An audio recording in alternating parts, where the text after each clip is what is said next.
Yo guys, what's up? My name is Jelly and today I'm going to explain the Handyflip. Before I start explaining this all, what in the world is a Handyflip? To come to terms, a Handyflip is actually a 360 flip done by your hands while doing a foot plant. Now, is this the official name, a Handyflip, you will ask yourself? Well, no, it's not. It is made up by me because I didn't found anything about this trick, so I thought like, hey, why not? But why in the world a Handyflip? Well, what I discovered from trying out this trick is that you actually need to be very handy dandy with your hands, because you need to be quick for this one. I also saw it done the first time by Andy Anderson, so I was like, hey, you need your hands for this, you need to be very handy, and it's done by Andy. So Handyflip, because I mean he's like the only dude that I've seen doing this trick. There are probably tons of other people who do this that I've never seen it from before, but hey, I mean, he's the one showing it off all the time. Now in the last video, if I can remember, it's also his opener, because I mean, it's a swinger. There's also a big discussion on where this trick actually belongs. Some people say it's street skateboarding because you can do it into manuals, you can also do it in a grind, you can just throw it off stuff. Then other people say no, it's freestyle because you don't use your feet on, your feet are not on the board like the barracks rules state. But then freestylers will also say like, no, it's not actually a freestyle trick because you're planting your foot and you're just holding your board and you're doing some fancy stuff with it. Well, I mean, categorizing for me is not been my favorite thing in skateboarding, because why would we paste all these rules around it? But if I had to give it a place, I would place it into street style, or more known as old school skateboarding, for instance, bonuses, no complies, all that kind of stuff. Because, come on, let's be clear, if it's not allowed by both of the skateboard worlds, like freestyle and street skateboarding, the modern way. If you put any of those tricks there, it's always straight in the middle. It's not 100% freestyle, it's not 100% street skateboarding. So that's why street style or old school skateboarding. Now to the important part. How the hell do you do this trick? Let's start off with the beginning. You will set up for a bean plant. So your front foot will go to the edge of your board, your back foot will be on the tail. If you don't know how to bean plant, then I would suggest to search that up first, because that's actually a very essential trick if you want to learn this. It's also a very fun and cool street style trick from the past. But let's get back to it. You set your feet up in a bean plant position. In the videos you will see that it's all goofy. I'm a goofy skater. If you're regular, just switch it around. I know it's kind of hard sometimes, but then just take your time, pause the video and try to analyze it. Because if I will switch it over to regular, my brain will start to twist and I will start to say stuff that is not true. Yeah, you get the deal.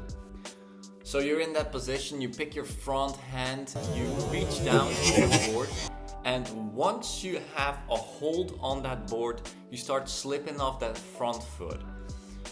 When that happens, you will also take off your back foot a little bit, because you cannot keep it on there like with a bean plant, otherwise you will have some troubles. You will become this one ball of meat, and that is not what we want. So you get that back foot off and you lift your board up. What then happens is that you pick your board and turn it 180 degrees in a shove it motion.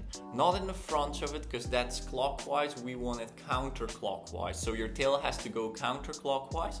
Once you are there, then comes the hardest part.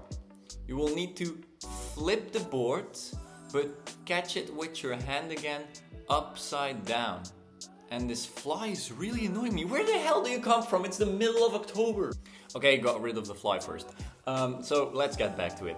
So you are already in the position that you turned your board in a shuffled motion.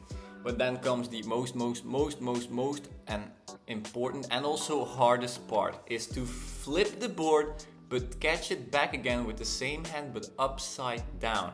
Why is holding your hand upside is catching the board with your hand upside down important? Why? Because if you don't do that, you cannot turn your board again the 180 degrees, so it did the full 360 motion. Lots of people, when I explain this to them at the park or on the streets, they are tending to catch their board again, but in the same position with their hand like this. But if you turn it and you twist it, look, your knuckles are outside. You cannot catch it again like this. Otherwise, if you want to turn your board, you will twist your, you can't do this. You cannot over twist your arm. So the reason why you flip it and then catch it upside down is because if you catch it like this, you can again twist it. That's the biggest and hardest part. What I would suggest is just sit at home, lay a carpet on the floor and just start throwing your board. Just start to jungle it. Pick a piece of cardboard or pick a piece of, wood. Pick a book and start to learn this flip first. It's a really tricky one, but once you got it down and you do it a lot, you will do it so fast it will feel natural. It will go so fast it will not even feel like, oh, I'm twisting my board and then flipping it, catching, wait and flip it again. No, it will go like in one fluid motion. As I will show you in the video, it will go so fast it will feel natural. And it's actually freaking cool to do, because why? You can do it with all kinds of stuff. Guess who's back? So you practiced your flip standing still, doing it whatever you get your hands on. But now we're going back and putting it in motion, because that's what it's all about. You want to ride around with your skateboard and not stand still all the time.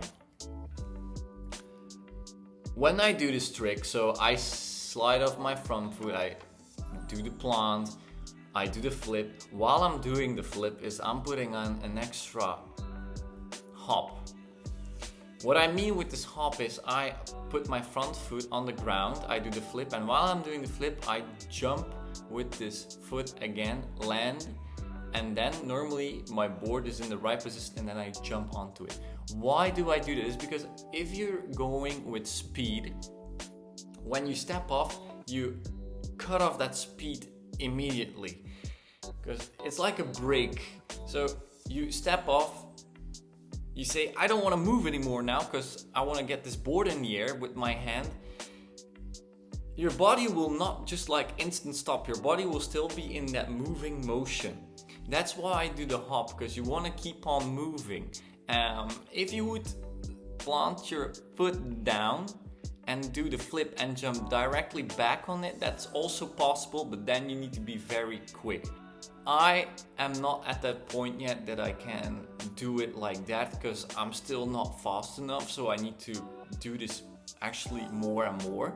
But if you can do that, that would be amazing for you. Why? Because then you can throw it off a gap very clean. Then you plant your foot, do the flip, and you land back on it. It's very hard, so that's why I'm putting the hop in there.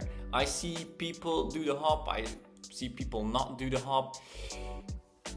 I don't know, is the hop handy then? Yeah, because of course you can then also put it in a wall plant, for instance. Possibilities are endless, but I use the extra hop. Surely if it's on flat, it feels comfortable and it doesn't look bad either. It goes really fast, but I would suggest doing that. If you do it like that, you already done the trick. But if you want to take it to a next level, you can just learn the flip so fast, do it just in one. You plant your foot down, you flip it, and you go back onto it. That is incredible. If you got the trick down, it's not done yet. You can still go into 180s or in various combinations. In the beginning of this video, I talked about throwing it into grinds. You can also throw it into manual. It's endless, like I said. You can throw it into as many combos as you want to. to make a conclusion, it's very important to break this trick down step by step first for yourself, so you understand how it basically works. And then once you got all the parts figured out, then for yourself start pasting them together at own pace. You will see how it works out. For some people it will be a matter of 10 minutes, and for some other people it will take them a while to get it. But hey, that's skateboarding. All you have to actually do is have a lot of fun while doing this, because what otherwise would be the point of doing this? If you would have further questions, or something is not working out like you've thought, or I have forgotten to cover something of this trick, please notify me in the comments. I will get to you as fast as possible. Sorry if it's not like directly, because I'm a slow person in that case. But I promise you I'll get to you. Share it with your friends, I don't know, share it with your family, maybe learn your grandma how to handy flip, I don't know. But in the end, just go out, skate and have fun. See you in the next one.